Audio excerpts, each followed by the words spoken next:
Cześć, tu Radek. Moje filmy powstają dzięki patronom, za co im serdecznie dziękuję.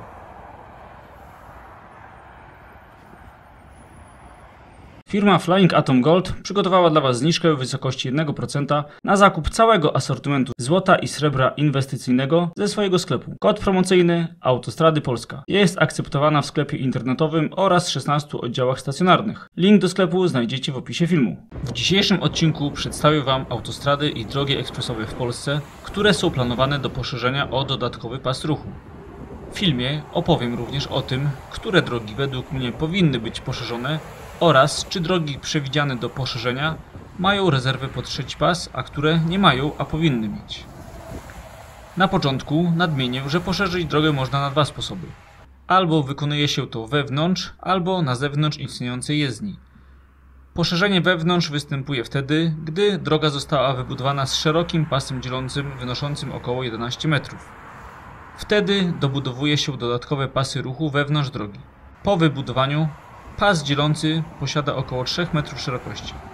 Dotychczas w Polsce taka przebudowa odbyła się tylko raz. Miało to miejsce w Poznaniu w 2019 roku w ciągu autostrady A2 pomiędzy węzłami Poznań-Komorniki a Poznań-Krzesiny. Natomiast rezerwa na zewnątrz oznacza, że dodatkowe pasy zostaną wybudowane po zewnętrznej stronie drogi.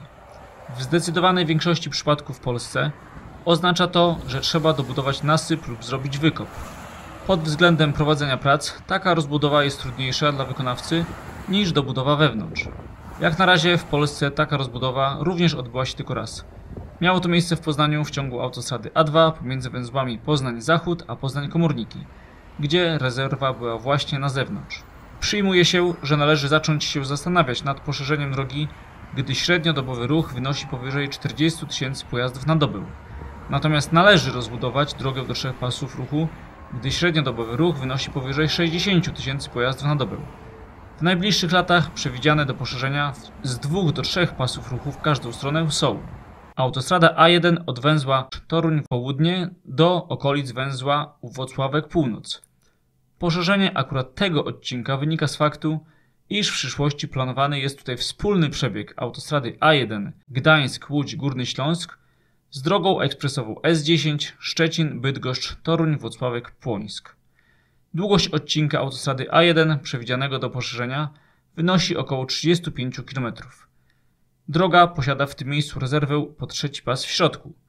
Obecnie na tym odcinku średni dobowy ruch wynosi pomiędzy 27 a 30 tysięcy pojazdów na dobę. Natomiast na DK10 pomiędzy Toruniem a Płońskiem średniodobowy ruch wynosi pomiędzy 5,5 tysiąca pomiędzy Sierpcem a Lipnem do 12 tysięcy w okolicy Torunia. Do tego dojdzie nowy potok ruchu, gdy podróżujący ze Szczecina do Warszawy i odwrotnie przeniosą się z A2 i S3 na S10. Z drugiej strony znaczna część ruchu lokalnego używającego DK10 pozostanie na niej i nie przeniesie się na S10. Czy więc poszerzenie tego odcinka A1 jest aż tak niezbędne? Tego nie potrafię powiedzieć. Uważam jednak, że na ten moment są w Polsce inne drogi, które już teraz mają średniodobowy ruch dużo powyżej 40 tysięcy pojazdów na dobę, a ich poszerzenie nie jest planowane. W dalszej części filmu powiem, jakie to są drogi. Drugą drogą, która będzie poszerzana i akurat tutaj można dokładnie powiedzieć, kiedy to będzie, jest autostrada A2 od węzła Poznań-Krzesiny do węzła Poznań-Wschód. Długość odcinka wynosi 10 km, a jego rozbudowa przewidziana jest na lata 2024-2025. Rezerwa pod trzeci pas jest na zewnątrz. Średnio po tym odcinku jeździ dziennie około 50 tysięcy aut. Po rozbudowie A2 od węzła Poznań-Wschód do węzła Poznań-Zachód na długości prawie 25 km będzie posiadała 3 pasy w każdą stronę. Ruch tutaj cały czas rośnie, ponieważ w zeszłym roku oddano całą S5 z Nowych Mars do Poznania. Kolejnym odcinkiem A2, który do roku 2030 ma zostać rozbudowany z 2 do 3 pasów ruchu, jest ten od węzła Łódź Północ do węzła Pruszków. Natomiast od węzła Pruszków do węzła Konotopa droga będzie rozbudowana z 3 do 4 pasów ruchu.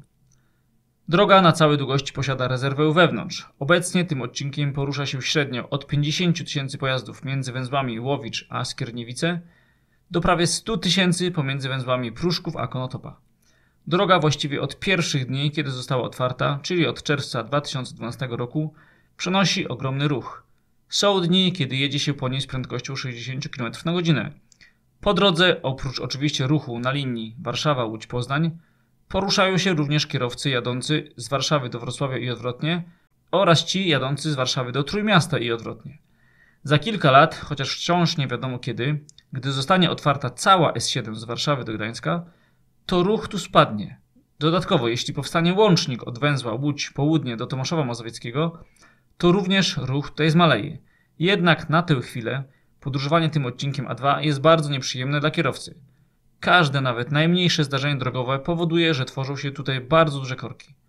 Powiem szczerze, że bardzo nie lubię jeździć tym odcinkiem drogi i w moim rankingu jest to najgorsza droga klasy A i S w Polsce. Panuje tutaj straszne chamstwo, zajeżdżanie, mruganie długimi światłami, trzymanie się tuż za zderzakiem i tym podobne.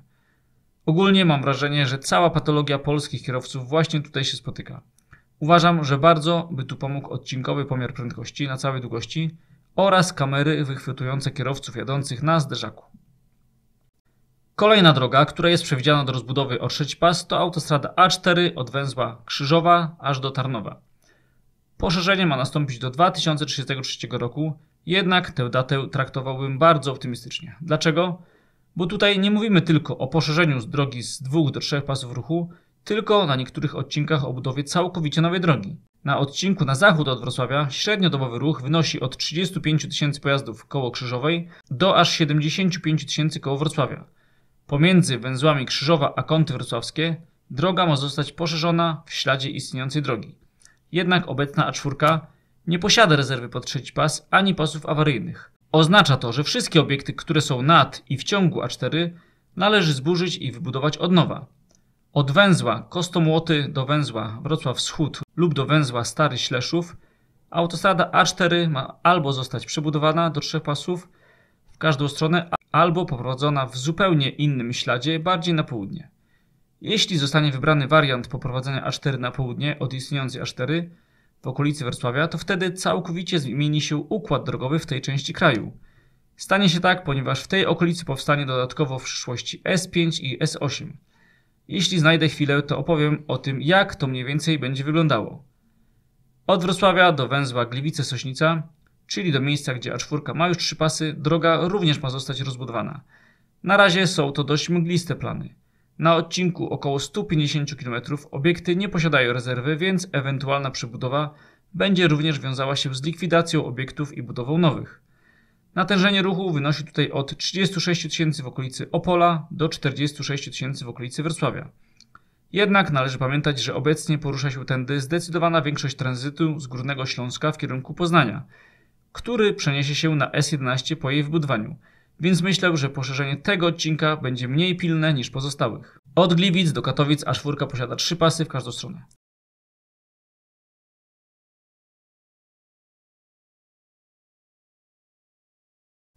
Następnie A4 od węzła Brzęczkowice do węzła Balice posiada rezerwę pod trzeci pas w środku. Gdy koncesja ze Staleksportem wygaśnie za kilka lat i ceny za przejazd tym odcinkiem spadną, to zapewne trzeci pas przyda się tutaj bardzo.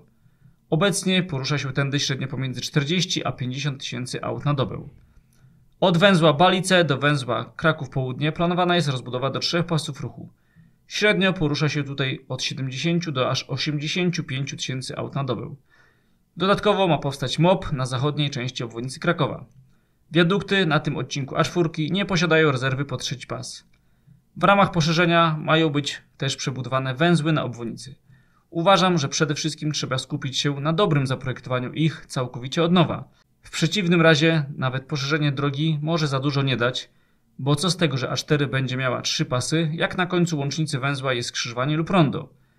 Przy okazji rozbudowy A4 planowane jest również poszerzenie krótkiego odcinka S52 od węzła Balice do węzła Modlnica, dzięki czemu po 2030 roku cała obwodnica Krakowa będzie miała po 3 pasy ruchu w każdą stronę. Od węzła Kraków Południe do miejsca, gdzie teraz zaczynają się 3 pasy ruchu, na A4 trwa budowa trzeciego pasa, jednak na razie tylko na południowej jezdni. Od węzła Bieżanów, czyli tam, gdzie obecnie kończą się 3 pasy, aż do Tarnowa, z rezerwą wiaduktów jest bardzo różnie. Prawie wszystkie wiadukty nad autostradą mają pozostawioną wolną przestrzeń pod trzeci pas po zewnętrznej stronie. Natomiast obiekty w ciągu autostrady mają 2 pasy i będą musiały zostać poszerzone lub przebudowane.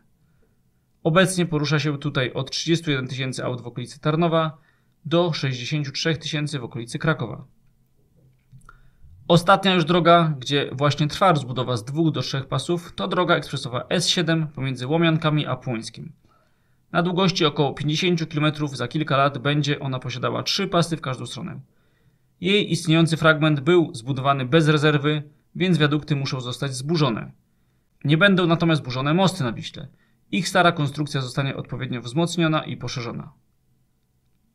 Obecnie jeździ tędy pomiędzy 29 000 aut w okolicy Płońska do 63 000 w okolicy Łomianek. Ruch tutaj znacznie wzrośnie po oddaniu całej S7, jednak kiedy ruszą prace od Łomianek do Warszawy, tego na razie niestety nie wiadomo. I na tym kończą się dobre informacje. Inne drogi nie są póki co planowane do rozbudowy. Wymienię teraz te odcinki, które w mojej opinii powinny być rozbudowane, gdzie ruch jest już powyżej 40 000 pojazdów i cały czas rośnie. Autostrada A1 obwodnica Łodzi od węzła Łódź Południe do węzła Łódź Północ. Według ostatnich badań jeździ tutaj średnio od 45 do 55 000 pojazdów dziennie. Właściwie podobnie jak na A2 z Łodzi do Warszawy, już od pierwszych dni ruch był tutaj tak duży, że wymaga rozbudowy do 3 pasów. Niestety nie jest ona przewidziana. Na pewno ratunkiem dla tej drogi byłby łącznik od węzła Łódź Południe do Tomaszowa Mazowieckiego. Ostatnio zaczyna się mówić o tej drodze. Następna droga, która powinna zostać poszerzona do 3 pasów ruchu w każdą stronę, to planowana do przebudowy droga ekspresowa S1 z Dąbrowy Górniczej do węzła Kosztowy 2. Na tej drodze, której przebudowa planowana jest na lata 2025-2026, będą budowane nowe wiadukty, jednak bez pozostawionej rezerwy na 3 pas. Uważam to za ogromny błąd, ponieważ już dziś po tym odcinku porusza się aż 55 000 pojazdów, a ruch będzie stale rosnąć, zwłaszcza po otwarciu nowej S1 do Bielska-Białej. Jeżeli jesteście mieszkańcami województwa śląskiego, to zachęcam Was do zainteresowania tym problemem Waszych polityków albo mediów lokalnych. Gdy i tak jest planowana gruntowna przebudowa drogi, to odtworzenie starego przekroju 2 pasów ruchu uważam za bardzo krótkowzroczne działanie. Te obiekty, które będą budowane od nowa, powinny zostać wybudowane z rezerwą przynajmniej po zewnętrznej stronie, aby nie musiały zostać zburzone, gdy poszerzenie okaże się konieczne.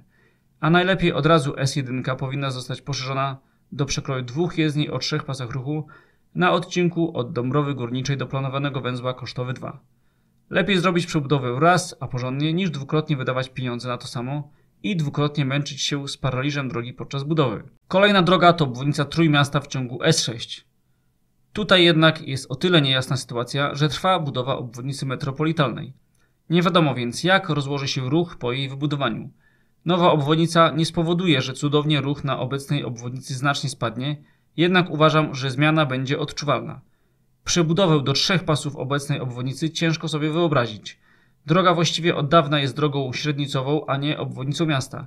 Taka rozbudowa wiązałaby się z gigantycznymi pracami nie tylko na samej drodze, ale również na wszystkich węzłach, co spowodowałoby paraliż Trójmiasta.